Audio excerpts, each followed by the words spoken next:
welcome to Emotional Health Coaching with Diana Deaver, your everyday guide to emotional intelligence.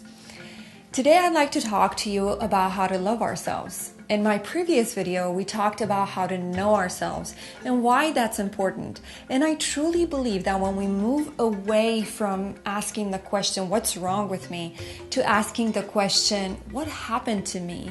And we get to spend some time knowing ourselves and our past and our sensitivities and our stories. Compassion, and particularly self-compassion, happens more organically. And that's what today's topic is about, self-love or self-compassion. I mentioned in the video before that emotional health is a little bit like physical health when you go to the doctor and the first thing you do is you go through a set of tests, and that's the part about knowing ourselves. So I want you to think about self-care or self-love as the doctor's coming back with the test results. So you might have symptoms that are painful emotionally, and now that you've looked at yourself and you've got to know yourself a little bit, you understand why. There's an emotional wound that I've had my whole life around abandonment, for example. Or I have a love addiction where I give myself away from my relationships. I get to know that now. And so in self-love, we look at our symptoms and we begin asking, what is necessary to heal? What do I need to get better? The answer is not always evident. There's a little bit of dancing with getting to know ourselves and taking care of ourselves. There's some testing and then there's some applying. But I believe the first step in self-care and self-love is grieving. Grieving the care we didn't receive when we needed it the most. Grieving the broken love stories. Grieving the painful beliefs that we've held our whole lives. When we start to love ourselves, we allow ourselves the grace and the support to cry it out, to really feel the pain of what we haven't received our whole lives, but we have needed our whole lives. The grieving process is very different for every single person. Some people may need a month to grieve, some people may need years to grieve. And once we've gone through the grieving process, that's where the testing comes in.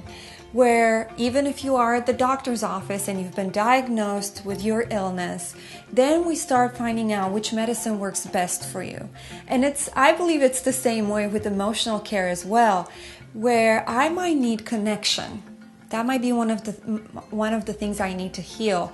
So what kind of connection? Do I need connection with people like me or people that are different than me? Do I need connection with a significant other or with friends? So we get to test a little bit. This is the phase where we try our best to meet our needs in the most healthy way we can discover. Of course, the testing phase involves some trial and error. Some things we try might not serve us and we might get down and we might lose faith for just a moment, but it's really important to continue trying things that make us feel good and nurture us in the best way possible. So once we've discovered our emotional wounds and we began taking care of them and we're finding the right medicine, it's time to apply. It's time to be consistent. It's time to implement every day. Focusing on progress here is so much more important than focusing on perfection. You might not get it right the first time. You might go back to a behavior or to a habit that didn't serve you for a moment and then go back to the healthy one, the new healthy one again. It's important to be patient in the applying process. So once again, I'm just going to sum up the 3 steps to self-love and self-care, and that's grieving, grieve your losses, grieve the love you've never received. 2, test, try to find out what's the best way to meet your needs and to care for yourself in a way that serves all of you, not just a part of you. And then the 3rd step is to apply. Start making small changes every day. Keep it up. Don't give up. So grieve, test, apply. And this is, to me, the 3 steps of learning how to take care of ourselves and how to love ourselves.